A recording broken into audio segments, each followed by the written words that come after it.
alhamdulillah sekarang lagi sama teman-teman di Pujon mencetak istilahnya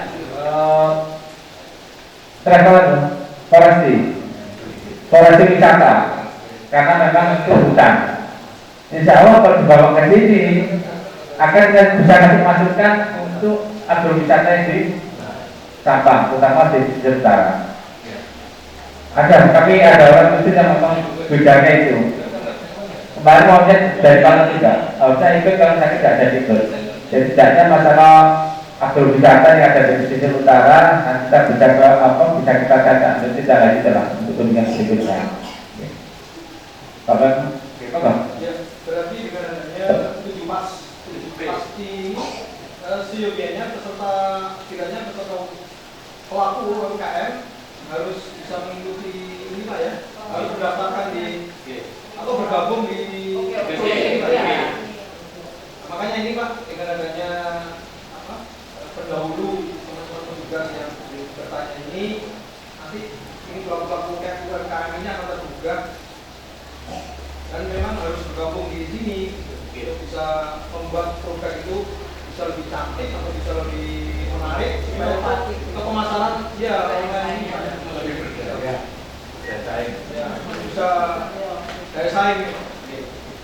Oke Pak, enggak apa pokok penggabungan kami memang untuk pelatihannya kita ada di DP ini ya, yang kita bisa sumbangkan ke teman-teman semua. Pelatihan ini apa harus membayar dengan juta tertentu? Ini gratis Pak, 9 hari gratis. Fokusnya di mana? Tempatnya di mana? Tempatnya kalau ini karena masih pandemi, jadi 75% online, 20% baru offline. Kalau offline berarti kita tarik ke Surabaya. Satu kelas berapa orang? Itu cuma satu angkatan, satu angkatan itu kemarin 240-an, 235. Selama berapa hari? Kalau yang kemarin itu program spesial sudah 9 hari. 99 hari. Ya. Tapi kalau yang sifatnya temporer aja, nggak sampai 9 hari nggak apa-apa. Jadi misalkan perizinan ya, kita mulai adakan perizinan. Kami berharap sih itu bisa dilakukan di masing-masing kota. Karena tiap kota itu punya prosedur perizinan yang beda-beda.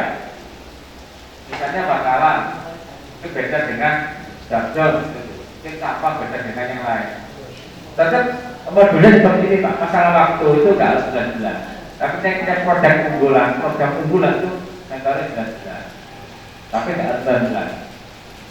Jadi target pasar kami adalah yang pertama bagi teman-teman yang belum punya usaha dan ini berusaha, itu target pertama.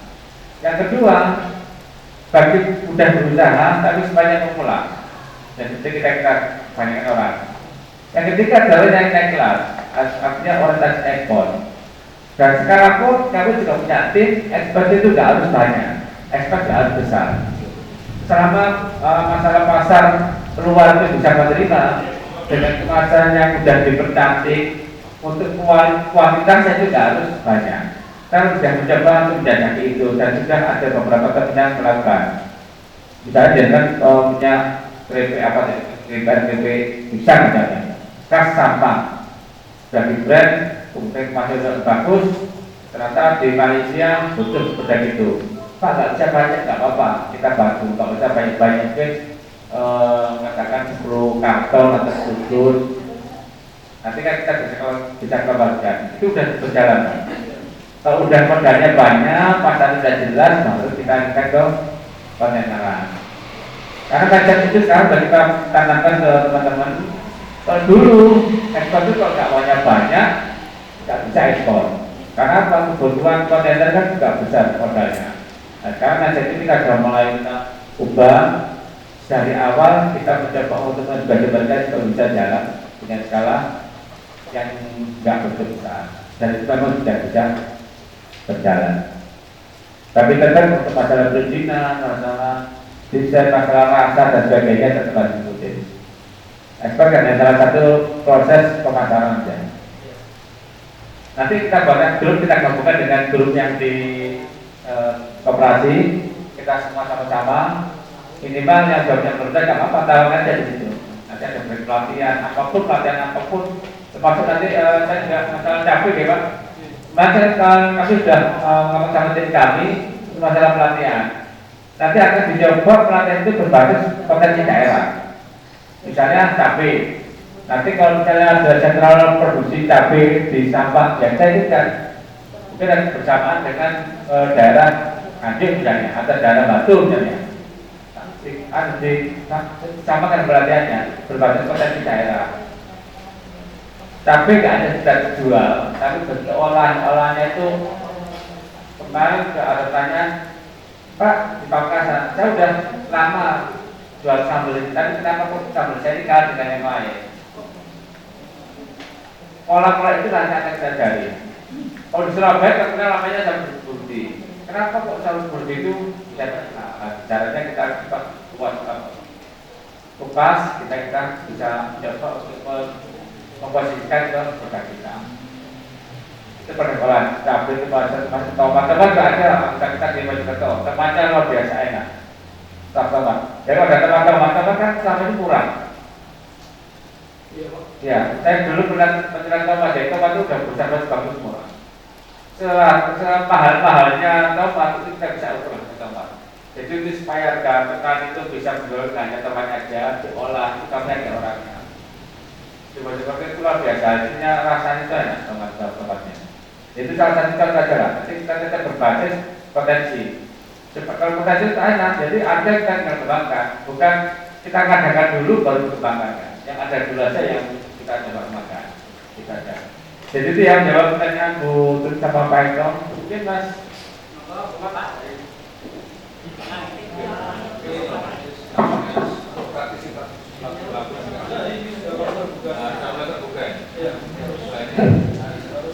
Ya, assalamualaikum warahmatullahi wabarakatuh. Perkenalkan, nama saya Zainuddin Zubair dari Sresen. Kebetulan saya pelaku baru di Kabupaten Sampang. Namun sebelumnya saya di Sampang ini sebetulnya saya bisa bercerita saya beserta keluarga itu kebetulan karena saya ada keponakan-ponakan juga itu membentuk bisnis kecil-kecilan yang memang kita arahnya ke digital. Jadi sudah sekitar 2 tahunan ini kami bikin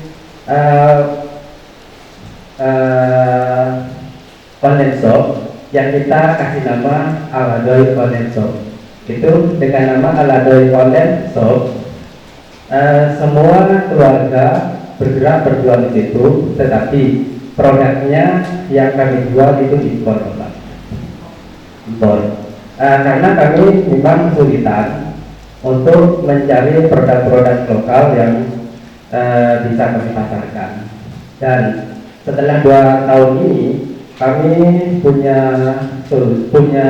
pikiran untuk mengangkat produk-produk lokal, sehingga kami pun bikin salah satu produk lokal yang sebelumnya kami kebingungan karena kami sendiri tidak punya keahlian untuk mengolah bahan-bahan lokal untuk menjadi layak jual. Karena seperti itu di tempat kami itu ada sebetulnya penghasil ikan dan penghasil dari pertanian itu ada jagung, ada ketela pohon dan segala macam. Tetapi kelemahan kami tidak bisa mengolahnya dengan baik, sehingga kami pun punya inisiatif. Karena Madura ini dikenal dengan ramuannya, maka kami bikin kopi yang kami kasih nama dengan brand Belajar kopi racik khas ramuan Madura. Jadi cerita memang kayaknya aneh karena masa Madura jual kopi, tetapi kami tidak menjual kopinya, melainkan menjual ramuannya. Jadi seperti yang kita ketahui, kalau Madura ini memang ahli meracik ramuan. Nah, di situ kita pun jualnya online, Bapak, di semua marketplace yang ada. Tetapi bukan yang di Aladoy Online Shop. Kalau Aladoy Online Shop itu memang kita fokuskan ke produk-produk impor, dan alhamdulillah kita sudah official semua di Bukalapak, di Shopee dan segala macamnya. Nah, sekarang yang jadi pertanyaan saya, apakah OKIC ini punya marketplace khusus untuk memasarkan produk-produk kami yang di lokal ini? Karena beberapa bulan kemarin kami pun sempat searching di internet, itu saya ketemu dengan namanya Forever APP. Ini apakah betul yang namanya marketplace yang namanya Forever APP itu bentukan dari OKOC yang ada di sini? Kalau memang betul, jadi itu sudah sangat bagus sekali, dan mohon binaan kepada kami supaya kami pun bisa naik kelas. Jadi yang lokal ini bisa global berisiko, terutama di berbagai tempat. Sekian dari saya, assalamualaikum warahmatullahi wabarakatuh.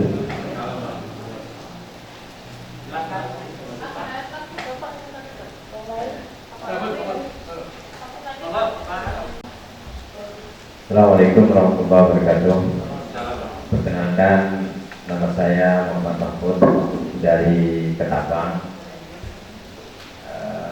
Produk kami yang kami hasilkan yaitu Rato. Rato ini merupakan singkatan ramuan aneka tanaman organik dan herbal.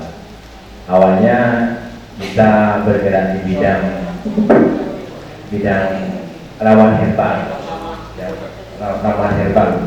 Kemudian sekarang kita sudah mulai mencoba mengembangkan organik, yaitu POC, pupuk organik cair. Ini Pak yang saya tanyakan. Sebelumnya saya cerita bahwa Rato ini bukan individu, tetapi merupakan kelompok, di mana kelompok tersebut kita beri nama Brigade Rato. Nah, yang saya tanyakan kali ini yaitu 3 hal. Pertama, masalah produk, kemudian pemasaran, ya, dan ketiga manajemen. Karena apabila ketiga ini sudah berjalan lancar, insya Allah semua usaha akan berjalan lancar juga, Pak. Masalah produk, tentunya produk ini akan diterima masyarakat apabila kualitasnya bagus, seperti itu, Pak.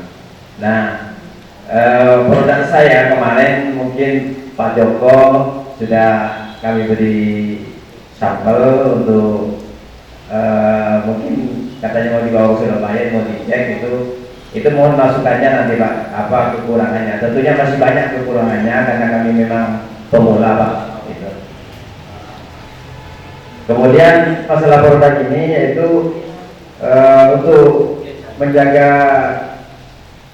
produk tetap jalan, kita kan ketersediaan bahan baku. Kami sekarang kan bergerak di bidang ramuan herbal, itu yang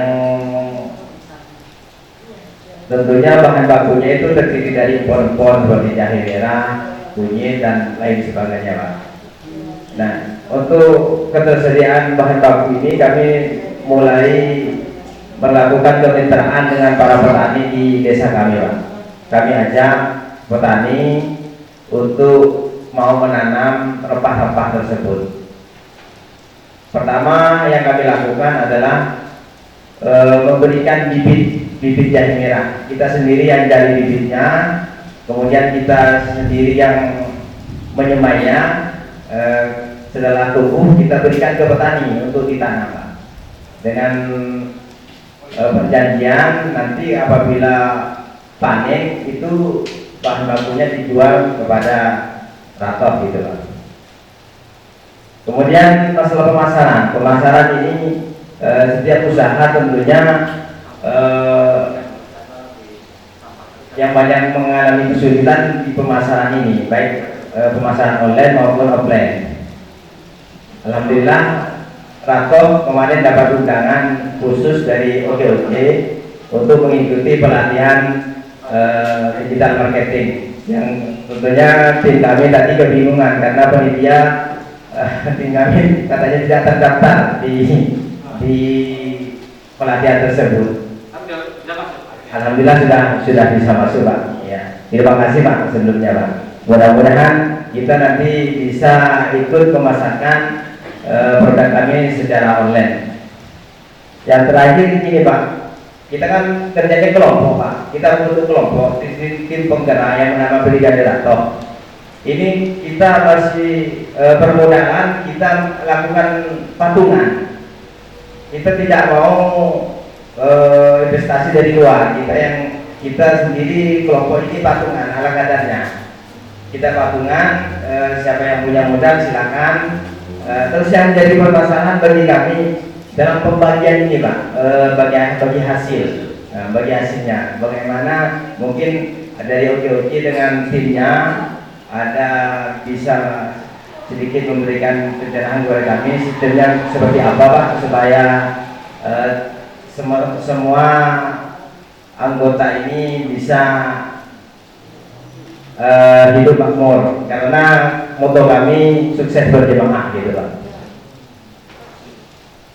Saya kira itu aja pertanyaan dari kami Pak. Sebelumnya terima kasih. Wassalamualaikum warahmatullahi wabarakatuh.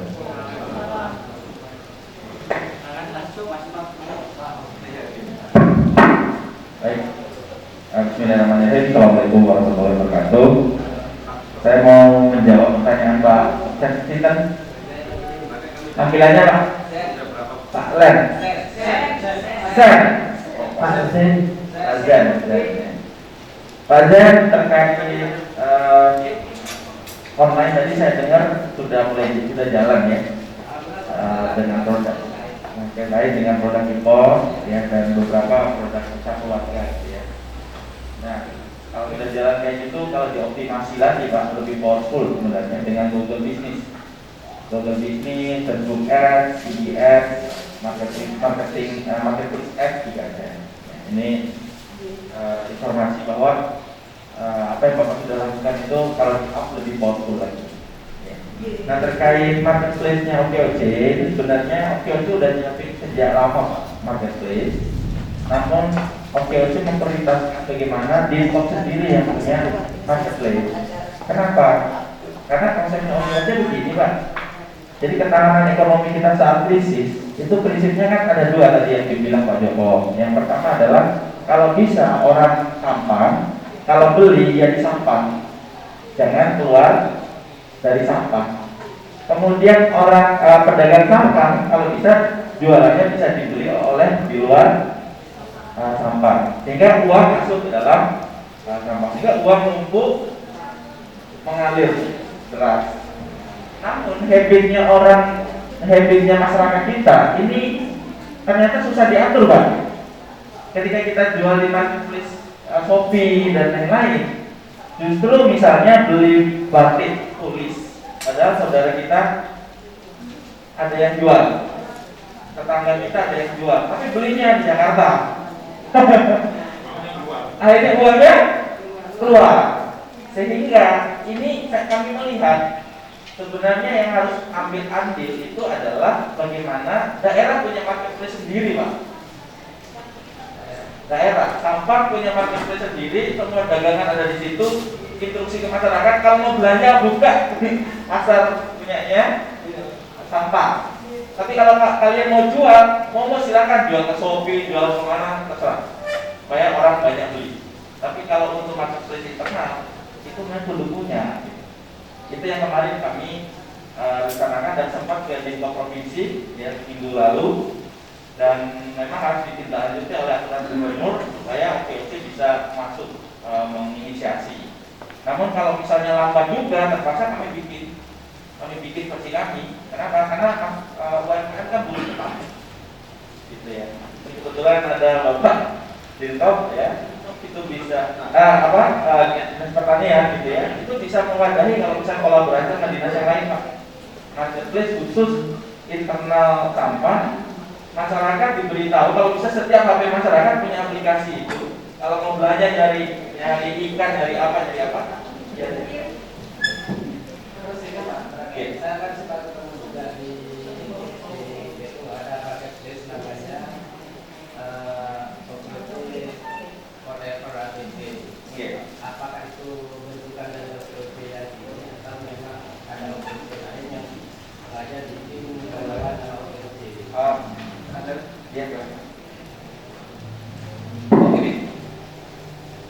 OGC ini kan menghitung OGC Indonesia yang belum bisa ditangkapkan. Penggerak OGC itu ada beberapa. Ada operator, kemudian Cina Makmur. Kalau kami memang kerjanya di Jawa Timur. Meskipun ada beberapa anggota kita dan dilakukan juga. Tetap kami ngomong ke Jakarta, kami fokus ke Jawa Timur. Dan konsep dulu untuk Indonesia Jawa Timur. Sedangkan untuk apa namanya, saya nggak tahu persis marketplace yang ada. Kalau di penggerak sih biasanya kita ada beberapa pasar online, kalau online. Tapi memang spesifikasinya masukkan nanti sudah tentang kualitas, tentang apa namanya, kualitas keamanan dan sebagainya. Sebenarnya tahu. Memang mungkin ada ada. Kami pun juga akan buat. Cuma kami akan menyesuaikan dengan visi-visi kami sendiri. Ada dua jalan, memang dua. Jadi memang ada OGC di luar Jawa. Mereka memang mau Jawa Timur, dia nggak begitu besar di Jawa Timur. Dan memang mungkin Jakarta. Bu Ginting itu di orang Jakarta. Dulu awalnya nggak OGC awalnya. Itu belum diasosiasikan sama Indonesia, dibina sebelum kita lahir. Nah itu kita lahir akhir pertengahan tahun kemarin, kita lahir namanya Produk Cina, sehingga jadi akhirnya sekarang jadi nama. Jadi sekarang kita fokus ke Jawa Timur. Mungkin mereka punya aplikasi untuk apa namanya kayak market. Cuma marketplace bagaimana dan seperti apa itu kami sebenarnya belum tahu. Kalau kami sendiri memang fokus untuk kebutuhan. Jadi Mas menyampaikan kalau memang kita fokus ke daerah supaya PD kita berikan, supaya teman kita berikan, udah pertama harus dari itu. Kita coba kita lock lah uang itu. Jangan sampai uang itu keluar dari lain. Kalau bisa keluar dari lain masuk kita. Gitu. Itu bukan kita. Maka kemarin kita komunikasikan dengan koperasi, mereka support bagus itu. Sehingga kita sarankan untuk ke perekonomian ya, perekonomian Pemprov sama ke dinas koperasi atau dinas terkait di daerah. Artinya dari segi fungsi pemasaran itu masuk. Dari segi keuangan daerah itu bisa kondisikan. Sehingga harapan kedepannya sampah bisa lebih baik. Artinya uang itu enggak keluar semua ke belanja. Belanja itu di sini ya, karena kalau kita punya. Kalau perlu kita promosikan orang-orang beli di sana. Jadi ada dua muatan di situ, dan kita jualan, tapi cara yang dicairkan daerah itu tumbuh.